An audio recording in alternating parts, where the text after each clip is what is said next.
Shalom, selamat pagi Bapak Ibu Saudara-saudari. Selamat berjumpa kembali dalam Renungan Harian Toraya, edisi Jumat 18 April 2025.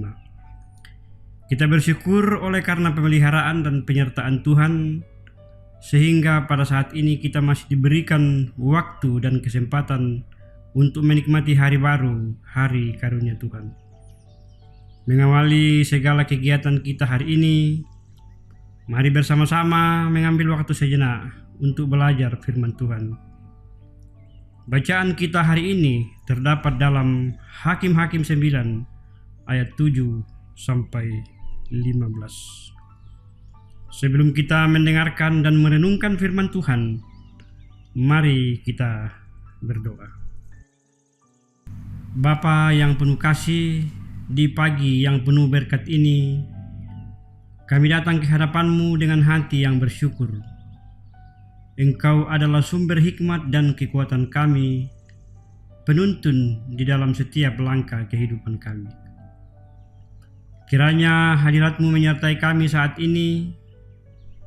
Kami mengambil waktu untuk beristirahat sejenak, membuka hati dan pikiran kami untuk merenungkan kebaikan-Mu. Biarlah firman-Mu menjadi terang bagi jalan kami, menuntun kami untuk hidup dalam kasih, keadilan, dan kebenaran. Berkatilah setiap percakapan, setiap renungan, dan setiap langkah yang kami ambil hari ini. Semoga dalam segala hal kami semakin mengenal-Mu dan semakin menjadi berkat bagi sesama. Dalam nama Yesus Kristus, Tuhan dan Juru Selamat kami berdoa dan mengucap syukur. Haleluya. Amin. Bacaan kita hari ini dari Hakim-Hakim 9 ayat 7 sampai 15. Abimelek menjadi raja di Sikem. Ayat yang ke-7. Setelah hal itu dikabarkan kepada Yotam, pergilah ia ke gunung Gerisim dan berdiri di atasnya. Lalu berserulah ia dengan suara nyaring kepada mereka, "Dengarkanlah aku, kamu warga kota Sikem, maka Allah akan mendengarkan kamu juga. Sekali peristiwa pohon-pohon pergi mengurapi yang akan menjadi raja atas mereka. Kata mereka kepada pohon zaitun, jadilah raja atas kami. Tetapi jawab pohon zaitun itu kepada mereka, masakan aku meninggalkan minyakku yang dipakai untuk menghormati Allah dan manusia, dan pergi melayang di atas pohon-pohon?" Lalu kata pohon-pohon itu kepada pohon ara, "Marilah, jadilah raja atas kami." Tetapi jawab pohon ara itu kepada mereka, "Masakan aku meninggalkan manisanku dan buah-buahku yang baik, dan pergi melayang di atas pohon-pohon?" Lalu kata pohon-pohon itu kepada pohon anggur, "Marilah, jadilah raja atas kami." Tetapi jawab pohon anggur itu kepada mereka, "Masakan aku meninggalkan air buah anggurku yang menyukakan hati Allah dan manusia, dan pergi melayang di atas pohon-pohon?" Lalu kata segala pohon itu kepada semak duri, "Marilah, jadilah raja atas kami."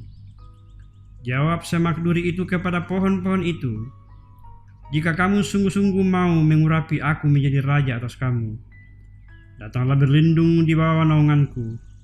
Tetapi jika tidak, biarlah api keluar dari semak duri dan memakan habis pohon-pohon aras yang di gunung Libanon." Amin.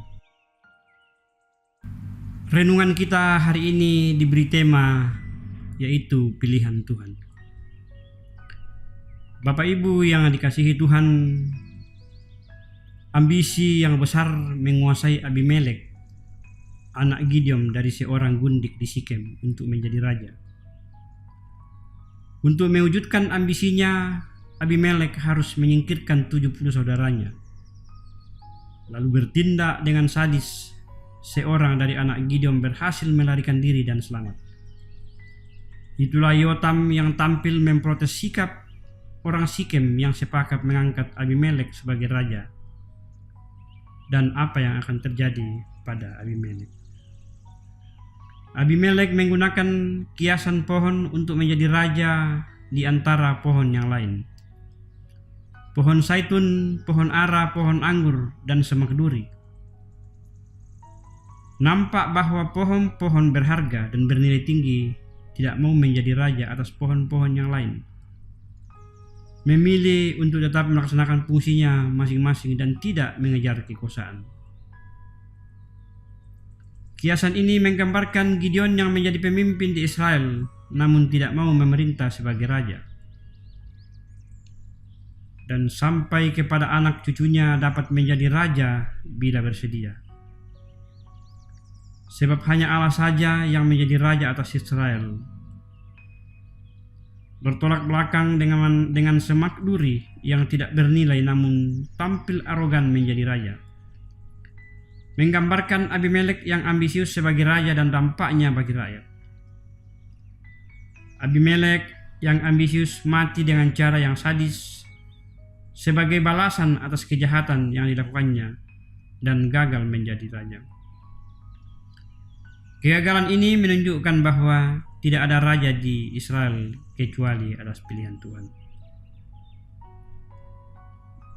Bapak Ibu yang dikasihi Tuhan, Tuhan Yesus berdaulat atas siapapun yang dipilih dan dikehendakinya, mengerjakan misinya di dunia ini. Tuhan menetapkan raja yang akan memerintah, raja yang menyelami kehidupan manusia dalam penderitaan karena dosa, bahkan sampai ke alam maut sekalipun, supaya manusia beroleh pengangkatan sebagai anak-anak Allah. Anak Allah yang hidup taat kepada raja yang memerintah, yaitu Yesus Kristus. Dialah yang diperingati kematiannya demi manusia beroleh kebangkitan dari kematian karena beriman kepada raja di atas segala raja yang dipilih oleh Tuhan. Amin. Mari kita berdoa.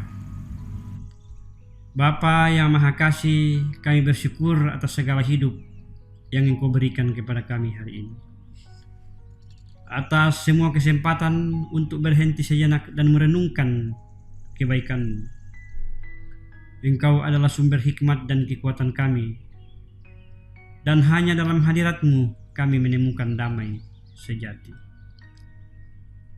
Bapa, dalam waktu yang singkat ini kami membawa setiap pergumulan dan harapan kami kepadamu. Kami mohon agar Engkau memberkati setiap langkah kami hari ini, dalam pekerjaan kami, dalam pergaulan dan dalam pelayanan kami, bahkan dalam setiap keputusan yang kami buat. Biarlah hikmat-Mu menuntun kami sehingga kami dapat menjadi terang bagi dunia ini dan dimanapun kami berada. Kami juga berdoa bagi mereka yang sedang mengalami kesulitan, yang sedang bergumul dengan beban kehidupan, yang mungkin merasa lelah dan kehilangan harapan. Kiranya kasih-Mu menjangkau mereka dan menguatkan mereka, dan memberi mereka sukacita serta damai sejahtera. Terima kasih Tuhan atas kasih setia-Mu yang tidak pernah berubah. Biarlah persekutuan kami hari ini menjadi berkat dan kekuatan bagi kami untuk menjalani hari ini dengan penuh iman dan pengharapan. Dalam nama Tuhan Yesus Kristus kami berdoa dan bersyukur kepada-Mu. Haleluya. Amin. Demikianlah renungan harian Toraya pada hari ini dari Jemaat Laharoi Balikpapan. Kiranya kita semua tetap setia mendengarkan firman Tuhan dan senantiasa diberkati oleh Tuhan dalam menjalani hari-hari kehidupan kita. Sampai jumpa pada renungan harian berikutnya. Tuhan Yesus memberkati. Shalom.